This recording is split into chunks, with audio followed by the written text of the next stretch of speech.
The Japanese Fairy Tale Series, numbers 11 through 16A and 16B.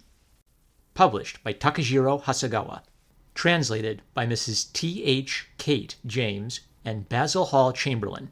The Silly Jellyfish was illustrated by Gyokusho Kawabata. My Lord Bag o' Rice and Shipitaro were illustrated by Suzuki Kason. The Wooden Bowl was illustrated by Tosa Matabe. All other stories were illustrated by Kobayashi Eitaku, or are uncredited. Read by number 1 Marmaduke fan. The text of these stories is in the public domain. Japanese Fairy Tale Series, number 11, The Hare of Inaba. Now, there were once 81 brothers who were princes in the land. They were all jealous of one another, each one wishing to be king, to rule over the others, and over the whole kingdom. Besides this, each one wanted to marry the same princess. She was the princess of Yakami in Inaba. At last they made up their minds that they would go together to Inaba, and each one try to persuade the princess to marry him. Although 80 of these brothers were jealous of one another, yet they all agreed in hating and being unkind to the 81st, who was good and gentle, and did not like their rough, quarrelsome ways. When they set out upon their journey, they made the poor 81st brother walk behind them, and carry the bag, just as if he had been their servant, although he was their own brother, and as much a prince as any of them all. By and by, the 80 princes came to Kape-Keita, and there they found a poor hare, with all its fur plucked out, lying down very sick and miserable. The 80 princes said to the hare, "We will tell you what you should do. Go and bathe in the sea-water, and then lie down on the slope of a high mountain, and let the wind blow upon you. That will soon make your fur grow, we promise you." So the poor hare believed them, and went and bathed in the sea, and afterwards lay down in the sun and the wind to dry. But as the salt water dried, the skin of his body all cracked and split with the sun and the wind, so that he was in terrible pain, and lay there crying, in a much worse state than he was before. Now the 81st brother was a long way behind the others, because he had the luggage to carry. But at last he came up, staggering under the weight of the heavy bag. When he saw the hare, he asked, "Why are you lying there crying?" "Oh dear," said the hare, "just stop a moment and I will tell you all my story. I was in the island of Oki, and I wanted to cross over to this land. I didn't know how to get over, but at last I hit upon a plan. I said to the sea crocodiles, 'Let us count how many crocodiles there are in the sea, and how many hares there are in the land. And now to begin with the crocodiles. Come, every one of you, and be down in a row, across from this island to Kape-Keita. Then I will step upon each one and count you as I run across. When I have finished counting you, we shall count the hares, and then we shall know whether there are most hares or most crocodiles.' The crocodiles came and lay down in a row. Then I stepped on them and counted them as I ran across, and was just going to jump on shore, when I laughed and said, 'You silly crocodiles, I don't care how many of you there are. I only wanted a bridge to get across by.' Oh, why did I boast until I was safe on dry land? For the last crocodile, the one which lay at the very end of the row, seized me and plucked off all my fur." "And serve you right, too, for being so tricky," said the 81st brother. "However, go on with your story." "As I was lying here crying," continued the hare, "the 80 princes who went by before you told me to bathe in salt water and lie down in the wind. I did as they told me, but I am 10 times worse than before, and my whole body is smarting and sore." Then the 81st brother said to the hare, "Go quickly now to the river, it is quite near. Wash yourself well with the fresh water. Then take the pollen of the sedges growing on the river bank, spread it about on the ground, and roll among it. If you do this, your skin will heal, and your fur will grow again." So the hare did as he was told, and this time he was quite cured, and his fur grew thicker than ever. Then the hare said to the 81st brother, "As for those 80 princes, your brothers, they shall not get the princess of Inaba. Although you carry the bag, yet your highness shall at last get both the princess and the country."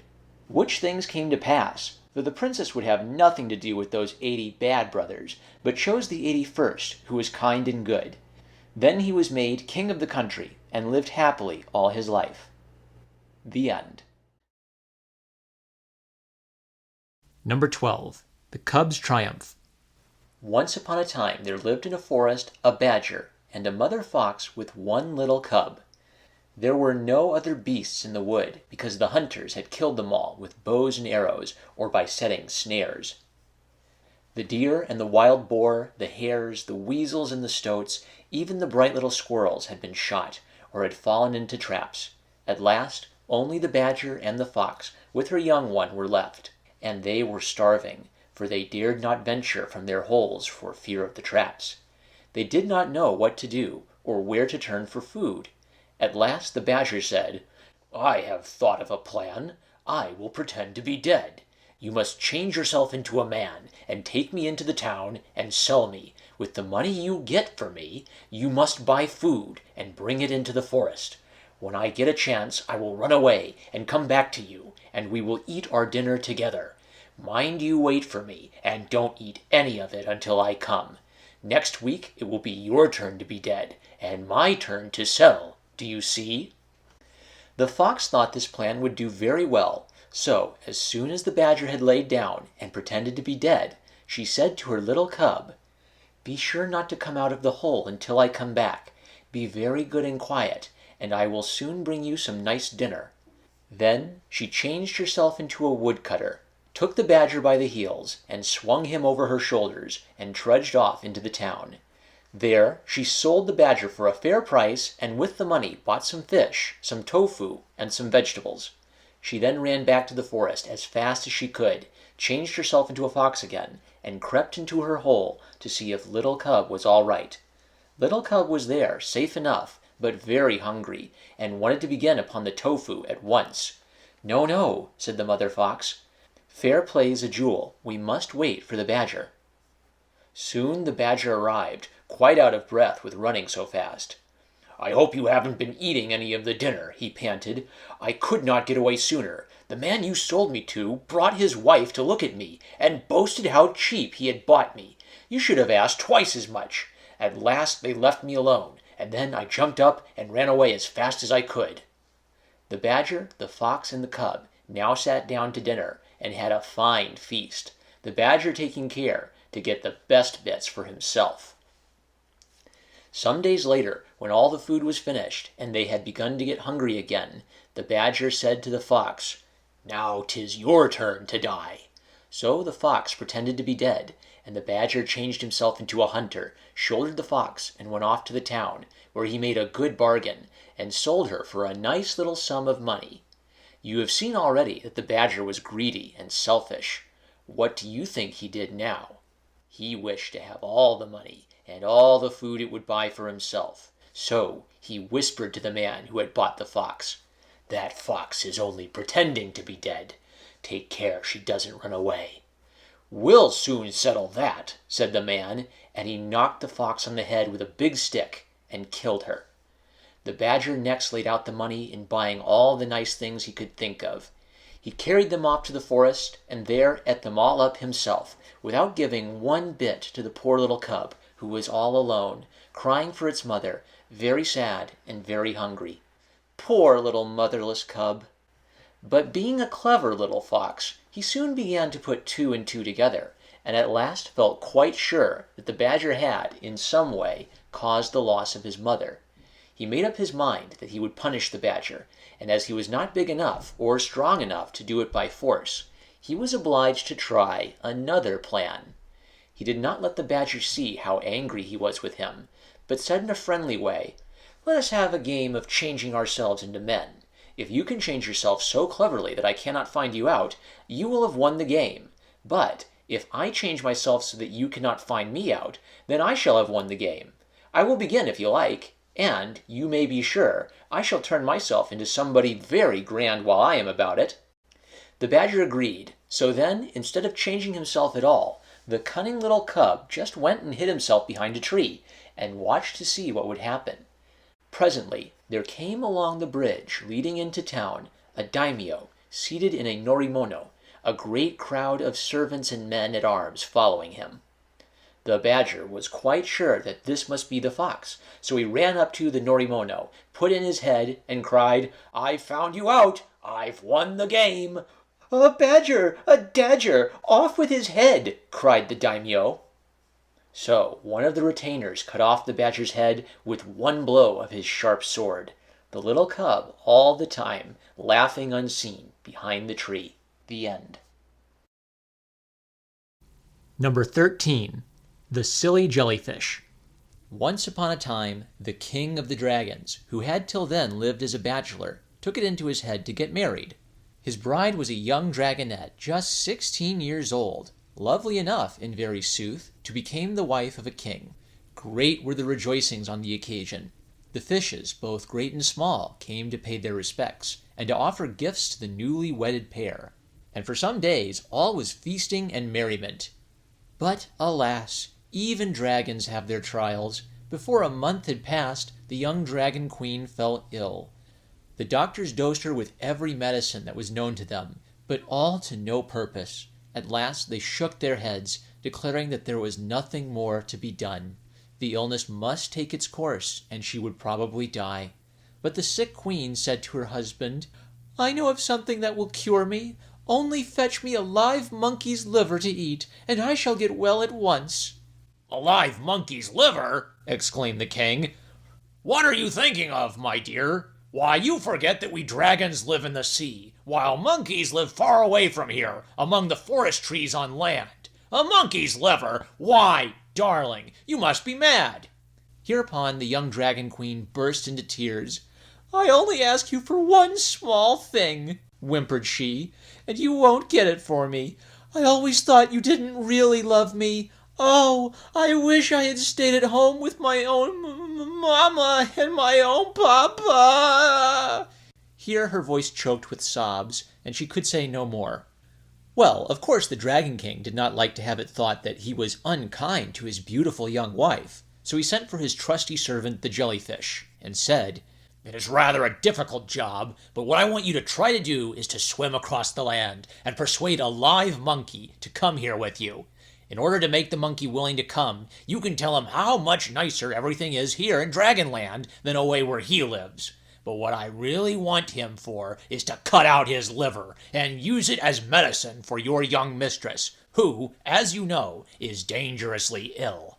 So the jellyfish went off on his strange errand. In those days he was just like any other fish, with eyes and fins and a tail. He even had little feet, which made him able to walk on the land as well as to swim in the water. It did not take him many hours to swim across to the country where the monkeys lived. And fortunately, there just happened to be a fine monkey skipping about among the branches of the trees near the place where the jellyfish landed. So the jellyfish said, "Mr. Monkey, I have come to tell you of a country far more beautiful than this. It lies beyond the waves and is called Dragonland.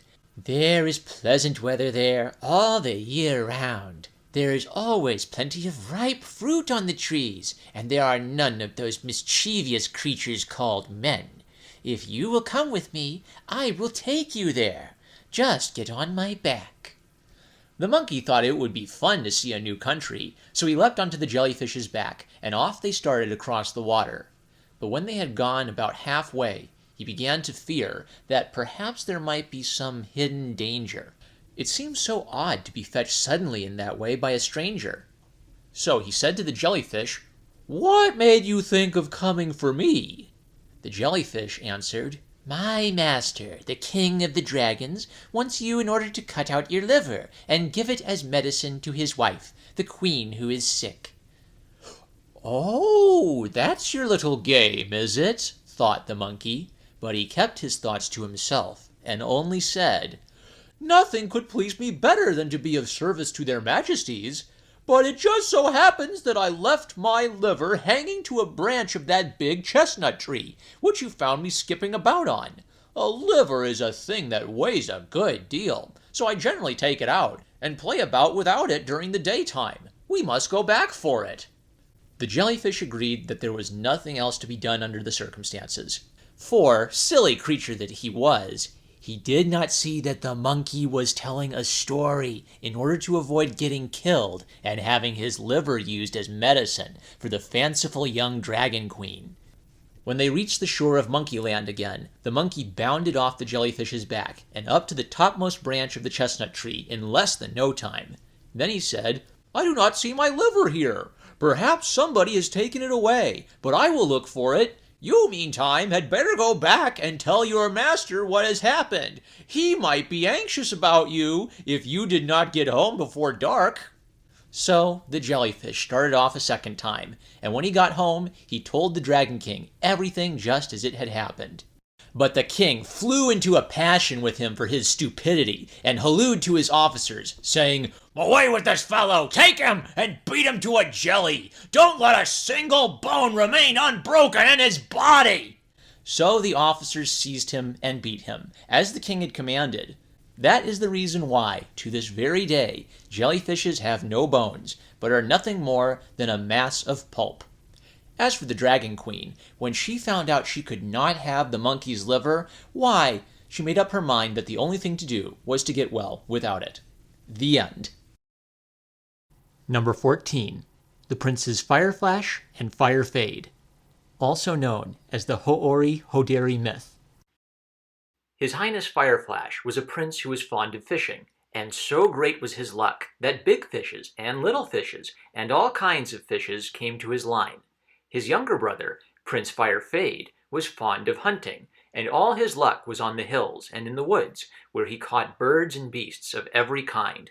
One day, Prince Firefade said to his elder brother, Prince Fireflash, "Let us change. You go and hunt instead of me, and I will try my luck at fishing, if you will lend me your line and hook."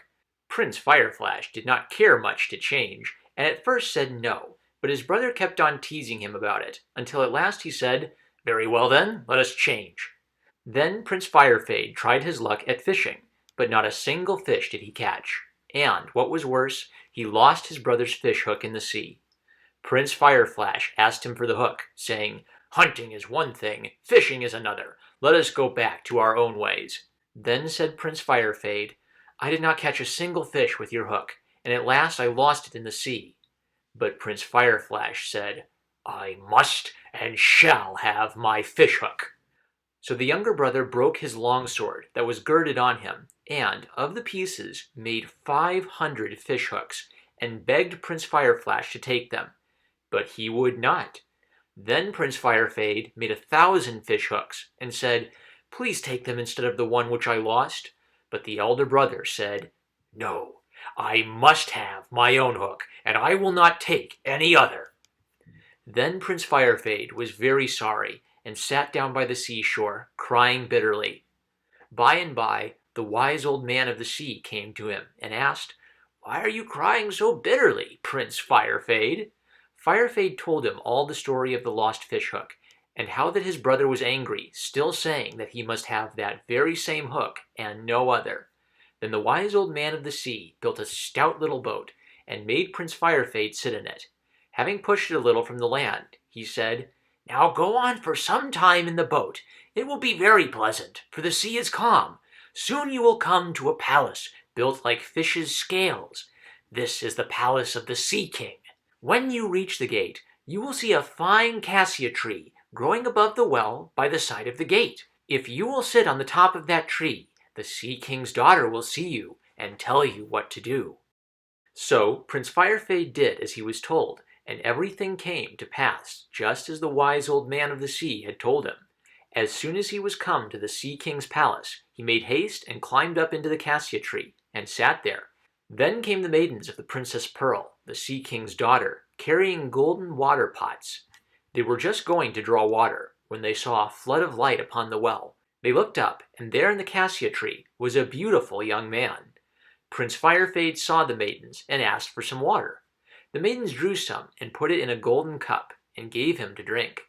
Without tasting the water, the prince took the jewel that hung at his neck, put it between his lips, and let it drop into the golden cup. It stuck to the cup, so that the maidens could not take it off. So they brought the cup with the jewel on it to the Princess Pearl. When she saw the jewel, the princess asked her maidens, "Is there anyone inside the gate?" So the maidens answered, "There is someone sitting on top of the cassia tree above our well. It is a beautiful young man, more beautiful even than our king. He asked for water, and we gave him some. But, without drinking it, he dropped this jewel from his lips into the cup, and we have brought it to you." Then Princess Pearl, thinking this very strange, went out to look. She was delighted at the sight, but not giving the prince time to take more than one little peep at her, she ran to tell her father, saying, "Father, there is a beautiful person at our gate." Then the Sea King himself went out to look. When he saw the young man on the top of the tree, he knew that it must be Prince Firefade. He made him come down and led him into the palace, where he seated him upon a throne made of sea asses' skins and silk rugs, 8 layers of each. Then a great feast was spread, and everyone was so kind to Prince Firefade that the end of it was, he married Princess Pearl and lived in that land for 3 years. Now, one night, when the 3 years had almost passed, Prince Firefade thought of his home and what had happened there, and heaved one deep sigh. Princess Pearl was grieved and told her father, saying, "We have been so happy these 3 years, and he never sighed before, but last night he heaved one deep sigh. What can the meaning of it be?" So the Sea King asked the prince to tell him what ailed him, and also what had been the reason of his coming to that land. Then Prince Firefade told the Sea King all the story of the lost fishhook, and how his elder brother had behaved. The Sea King at once called together all the fishes of the sea, great and small, and asked, "Has any fish taken this fishhook?" So all the fishes said, "The Tai has been complaining of something sticking in his throat and hurting him when he eats, so perhaps he has taken the hook." So they made the Tai open his mouth and looked in his throat, and there, sure enough, was the fishhook. Then the hook was washed and given to Prince Firefade. The Sea King also gave him 2 jewels. One was called the tide-flowing jewel, and the other was called the tide-ebbing jewel. And he said to the prince, "Go home now to your own land, and take back the fishhook to your brother.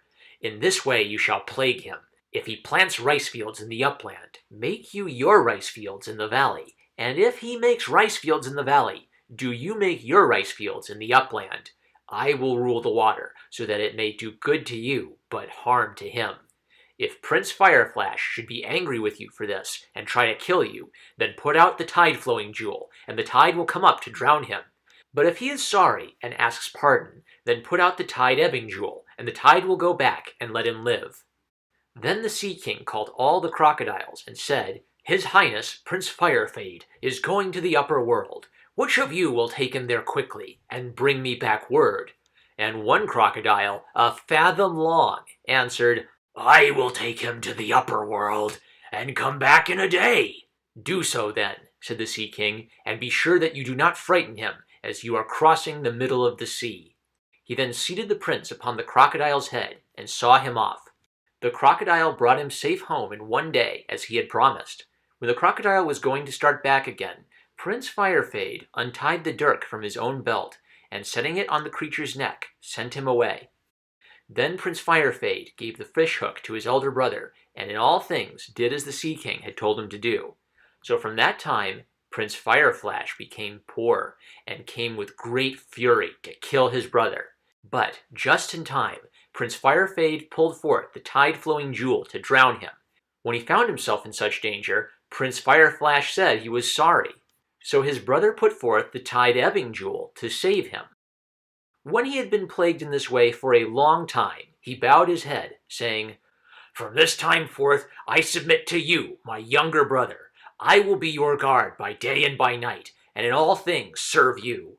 His struggles in the water, when he thought he was drowning, are shown at the Emperor's court, even to this very day. The end. Number 15. My Lord Bag o' Rice, or Tawara Toda. Once upon a time, there was a brave warrior called My Lord Bag o' Rice, who spent all his time in waging war against the king's enemies. One day, when he had sallied forth to seek adventures, he came to an immensely long bridge spanning a river just at the place where it flowed out of a fine lake. When he set foot on this bridge, he saw that a serpent 20 feet long was lying there, basking in the sun, in such a way that he could not cross the bridge without treading on it. Most men would have taken to their heels at so frightful a sight, but my Lord Bagarice was not to be daunted. He simply walked right ahead, squash, scrunch, over the serpent's body. Instantly, the serpent turned into a tiny dwarf, who, humbly bowing the knee and knocking the planks of the bridge 3 times with his head in token of respect, said, "My lord, you are a man, you are. For many a weary day have I lain here, waiting for one who should avenge me on my enemy, but all who saw me were cowards and ran away. You will avenge me, will you not? I live at the bottom of this lake, and my enemy is a centipede who dwells at the top of yonder mountain. Come along with me, I beseech you. If you help me not, I am undone." The warrior was delighted at having found such an adventure as this. He willingly followed the dwarf to his summer house beneath the waters of the lake. It was all curiously built of coral and metal sprays in the shape of seaweed and other water plants, with freshwater crabs as big as men, and water monkeys and newts and tadpoles as servants and bodyguards. When they had rested a while, dinner was brought in on trays shaped like the leaves of water lilies. The dishes were watercress leaves. Not real ones, but much more beautiful than real ones, for they were of water-green porcelain with a shimmer of gold, and the chopsticks were of beautiful petrified wood like black ivory. As for the wine in the cups, it looked like water, but as it tasted all right, what did its look signify? Well, there they were, feasting and singing, and the dwarf had just pledged the warrior in a goblet of hot steaming wine when thud, thud, thud, like the tramp of an army, the fearful monster of whom the dwarf had spoken was heard approaching. It sounded as if a continent were in motion, and on either side there seemed to be a row of 1,000 men with lanterns. But the warrior was able to make out, as the danger drew nearer, that all this fuss was made by a single creature, an enormous centipede over a mile long, and that what had seemed like men with lanterns on either side of it were in reality its own feet, of which it had exactly 1,000 on each side of its body, all of them glistening and glinting with the sticky poison that oozed out of every pore. There was no time to be lost. The centipede was already halfway down the mountain. So the warrior snatched up his bow, a bow so big and heavy that it would have taken 5 ordinary men to pull it, fitted an arrow into the bow notch, and let fly. He was not one ever to miss his aim. The arrow struck right in the middle of the monster's forehead. But alas, it rebounded as if that forehead had been made of brass.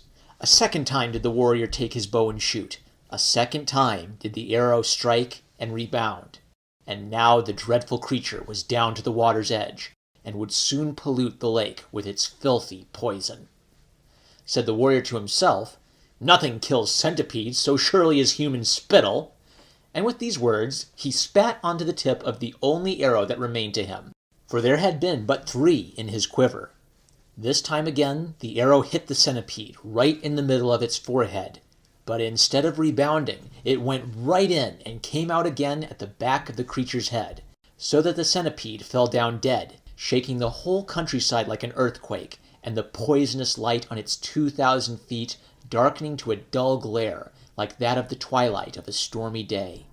Then the warrior found himself wafted back to his own castle, and round him stood a row of presents, on each of which were inscribed the words, "From your grateful dwarf." One of these presents was a large bronze bell, which the warrior, who was a religious man as well as a brave one, hung up in the temple that contained the tombs of his ancestors. The second was a sword, which enabled him ever after to gain the victory over all his enemies. The third was a suit of armor, which no arrow could penetrate. The fourth was a roll of silk, which never grew smaller, though he cut off large pieces from time to make himself a new court dress. The fifth was a bag of rice, which, though he took from it day after day for meals for himself, his family, and his trusty retainers, never got exhausted as long as he lived. And it was from this 5th and last present that he took his name and title of My Lord Bagarice, for all the people thought that there was nothing strange in the whole world than this wonderful bag, which made its owner such a rich and happy man. The end. Japanese Fairy Tales, number 16A, The Wooden Bowl. Illustrated by Tosa Matabe. The Wooden Bowl. Once upon a time, there lived an old couple who had seen better days. Formerly, they had been well-to-do, but misfortune came upon them through no fault of their own, and in their old age they had become so poor that they were only just able to earn their daily bread. One joy, however, remained to them. This was their only child, a good and gentle maiden of such wonderful beauty that, in all that land, she had no equal. At length, the father fell sick and died, and the mother and her daughter had to work harder than ever. Soon the mother felt her strength failing her, and great was her sorrow at the thought of leaving her child alone in the world. The beauty of the maiden was so dazzling that it became the cause of much thought and anxiety to the dying mother. She knew that in one so poor and friendless as her child, it would be likely to prove a misfortune instead of a blessing. Feeling her end to be very near, the mother called the maiden to her bedside, and, with many words of love and warning, entreated her to continue pure and good and true as she had ever been. She told her that her beauty was a perilous gift, which might become her ruin, and commanded her to hide it as much as possible from the sight of all men. That she might do this the better, the mother placed on her daughter's head a lacquered wooden bowl, which she warned her on no account to take off. The bowl overshadowed the maiden's face, so that it was impossible to tell how much beauty was hidden beneath it. After her mother's death, the poor child was indeed forlorn, but she had a brave heart, and at once set about earning her living by hard work in the fields. As she was never seen without the wooden bowl, which indeed appeared a very funny headdress, she soon began to be talked about, and was known in all the country round as the maid with the bowl on her head. Proud and bad people scorned and laughed at her, and the idle young men of the village made fun of her, trying to peep under the bowl, and even to pull it off her head. But it seemed firmly fixed, and none of them succeeded in taking it off, or in getting more than a glimpse of the beautiful face beneath. The poor girl bore all this rude usage patiently, was always diligent at her work, and when evening came, crept quietly to her lonely home. Now one day, when she was at work in the harvest field of a rich farmer who owned most of the land in that part, the master himself drew near. He was struck by the gentle and modest behavior of the young girl, and by her quickness and diligence at her work. Having watched her all that day, he was so much pleased with her that he kept her in work until the end of harvest. After that, winter having now come on, he took her into his own house to wait upon his wife, who had long been sick and seldom left her bed. Now the poor orphan had a happy home once more, for both the farmer and his wife were very kind to her. As they had no daughter of their own, she became more like the child of the house than a hired servant. And indeed, no child could have made a gentler or more tender nurse to a sick mother than did this little maid to her mistress. After some time, the master's eldest son came home on a visit to his father and mother. He had been living in Kyoto, the rich and gay city of the Mikado, where he had studied and learned much. Wearied with feasting and pleasure, he was glad to come back for a little while to the quiet home of his childhood. But week after week passed, and, to the surprise of his friends, he showed no desire to return to the more stirring life of the town. The truth is that no sooner had he set eyes on the maid with the bowl on her head than he was filled with curiosity to know all about her. He asked who and what she was, and why she was always seen with such a curious and unbecoming headdress. He was touched by her sad story, but could not help laughing at her old fancy of wearing the bowl on her head. But as he saw day by day her goodness and gentle manners, he laughed no more. And one day, having managed to take a sly peep under the bowl, he saw enough of her beauty to make him fall deeply in love with her. From that moment he vowed that none other than the maid with the bowl should be his wife. His relations, however, would not hear the match. No doubt the girl was all very well in her way, they said, but after all she was only a servant, and no fit mate for the son of the house. They had always said she was being made too much of, and would one day or another turn against her benefactors. Now their words were coming true. And besides, why did she persist in wearing that ridiculous thing on her head? Doubtless to get a reputation for beauty, which most likely she did not possess. Indeed, they were almost certain that she was quite plain-looking. The two old maiden aunts of the young man were especially bitter, and never lost an opportunity of repeating the hard and unkind things which were said about the poor orphan. Her mistress even, who had been so good to her, now seemed to turn against her, and she had no friend left except her master, who would really have been pleased to welcome her as a daughter, but did not dare to say as much. The young man, however, remained firm to his purpose. As for all the stories which they brought him, he gave his aunts to understand that he considered them little better than a pack of ill-natured inventions. At last, seeing him so steadfast in his determination, and that their opposition only made him the more obstinate, they were fain to give in, though with a bad grace. A difficulty now arose where it was least to have been expected. The poor little maid with the bowl on her head upset all their calculations by gratefully, but firmly, refusing the hand of her master's son, and no persuasion on his part could induce her to change her mind. Great was the astonishment and anger of the relations. That they should be made fools of in this way was beyond all bearing. What did the ungrateful young minx expect, that her master's son wasn't good enough for her? Little did they know her true and loyal heart. She loved him dearly, but she would not bring discord and strife into the home which had sheltered her in her poverty, for she had marked the cold looks of her mistress, and very well understood what they meant. Rather than bring trouble into that happy home, she would leave it at once and forever. She told no one, and shed many bitter tears in secret, yet she remained true to her purpose. Then, that night, when she had cried herself to sleep, her mother appeared to her in a dream, and told her that she might, without scruple, yield to the prayers of her lover, and to the wishes of her own heart. She woke up full of joy, and, when the young man once more entreated her, she answered yes, with all her heart. "We told you so," said the mother and the aunts, but the young man was too happy to mind them.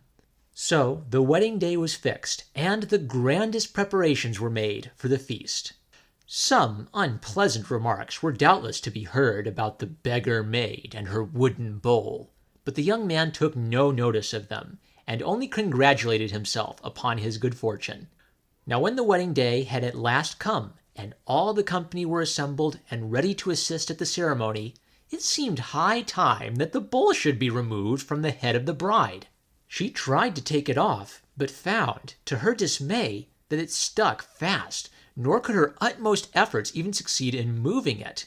And when some of the relations persisted in trying to pull the bowl off, it uttered loud cries and groans as of pain. The bridegroom comforted and consoled the maiden, and insisted that they should go on with the ceremony without more ado. And now came the moment when the wine cups were brought in, and the bride and bridegroom must drink together the 3 times 3, in token that they were now become man and wife. Hardly had the bride put her lips to the sake cup, when the wooden bowl burst with a loud noise, and fell in 1,000 pieces upon the floor, and with the bowl fell a shower of precious stones, pearls and diamonds, rubies and emeralds, which had been hidden beneath it, besides gold and silver in abundance, which now became the marriage portion of the maiden.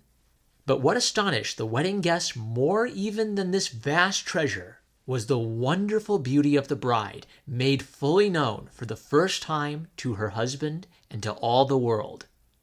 Never was there such a merry wedding, such a proud and happy bridegroom, or such a lovely bride. The end. Japanese Fairy Tales, number 16b.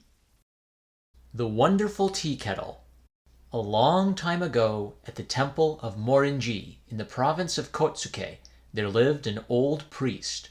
This old priest was very fond of the ceremonial preparing and drinking of tea, known as cha-no-yu.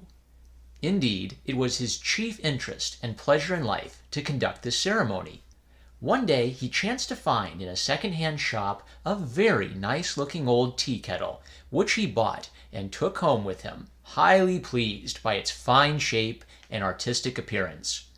Next day he brought out his new purchase and sat for a long time, turning it round on this side and on that, and admiring it.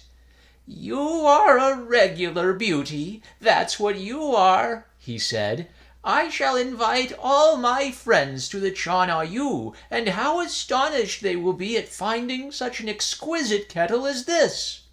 He placed his treasure on the top of a box where he could see it to the best advantage, and sat admiring it and planning how he should invite his guests. After a while he became drowsy and began to nod, and at last fell forward, his head on his desk, fast asleep. Then a wonderful transformation took place. The tea kettle began to move. From its spout appeared a hairy head. At the other side out came a fine bushy tail. Next, 4 feet made themselves visible, while fine fur seemed gradually to cover the surface of the kettle. At last, jumping off the box, it began capering about the room for all the world just like a badger. 3 young novices who were at study in the next room heard the noise, and, when one of them peeped through the sliding doors, what was his astonishment to see the tea kettle on 4 feet dancing up and down the room. He cried out, "Oh, what a horrible thing! The tea kettle is changed into a badger!" "What?" said the second novice. "Do you mean to say that the tea kettle is turned into a badger? What nonsense!" So saying, he pushed his companion to one side and peeped in, but he also was terrified by what he saw, and screamed, "It's a goblin! It's coming at us! Let us run away!" The third novice was not so easily frightened. "Come, this is rather fun," said he. "How the creature does jump, to be sure! I will rouse the master and let him see too." So he went into the room and shook the priest, saying, "Wake, master, wake! A strange thing has happened." "What's the matter?" said the old man, drowsily rubbing his eyes. "What a noisy fellow!" "Anyone would be noisy when such a strange thing as this is going on. Only look, master, your tea kettle has got feet and is running about." What? What's that you say?" asked the priest again. "The kettle got feet? What's this? Let me see." But by the time the old man was thoroughly roused, the tea kettle had turned into its ordinary shape and stood quietly on its box again. "What foolish young fellows you are," said the priest. "There stands a kettle on top of a box. Surely there is nothing very strange in that. No, I have heard of the rolling pin that grew a pair of wings and flew away, but, long as I have lived, never have I heard before of a tea kettle walking about on its own feet. You will never make me believe that." But for all that, the priest was a little uneasy in his mind, and kept thinking of the incident all that day. When evening came, and he was alone in his room, he took down the kettle, filled it with water, and set it upon the embers to boil, intending to make some tea. But as soon as the water began to boil, "Hot! Hot!" cried the kettle, and jumped off the fire. "Help! Help!" cried the priest, terrified out of his wits. But when the novices rushed to his help, the kettle at once resumed its natural form. So one of them, seizing a stick, cried, "We'll soon find out whether it's alive or not," and began beating it with might and main. There was evidently no life in the thing, and only a metallic clang, clang responded to his lusty blows. Then the old priest heartily repented having bought the mischievous tea kettle, and was debating in his own mind how he should get rid of it, when who should drop in but the tinker. "Here's the very man," thought the priest. A bargain was soon struck. The tinker bought the tea kettle for a few coppers and carried it home, well pleased with his purchase. Before going to bed, he took another look at it, and found it still better than he had at first thought, so he went to sleep that night in the best of spirits. In the midst of a pleasant dream, the tinker suddenly started up, thinking he heard somebody moving in the room, but when he opened his eyes and looked about, he could see nobody. "It was only a dream, I suppose," said he to himself, as he turned over and went to sleep again. but he was disturbed once more by someone calling, "Tinker! Tinker! Get up! Get up!"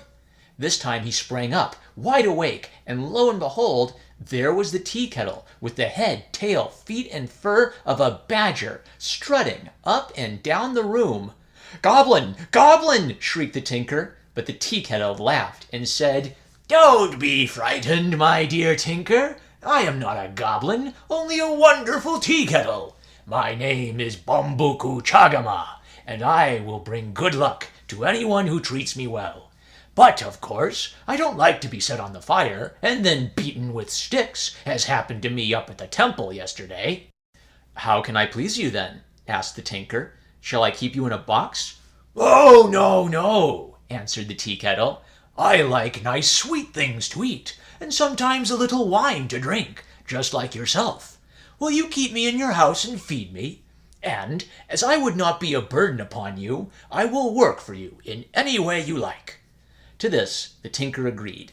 Next morning he provided a good feast for Bambuku, who then spoke, "I certainly am a wonderful and accomplished tea kettle, and my advice is that you take me round the country as a show, with accompaniments of singing and music." The tinker, thinking well of this advice, at once started a show, which named the Bambuku Chagama.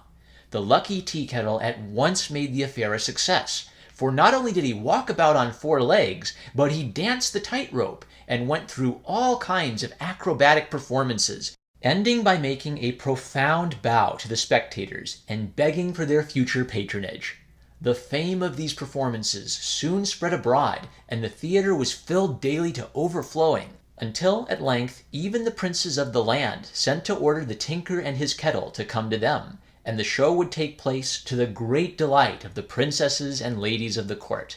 At last the tinker grew so rich that he retired from business, and wishing his faithful kettle also to be at rest, he took it back, together with a large share of his wealth, to the temple of Morinji, where it was laid up as a precious treasure, and some say even worshipped as a saint. The end. If you enjoyed this audio recording, you can support this channel by liking this video, commenting your thoughts, and subscribing and clicking the bell to receive notifications of future videos. Thank you for listening.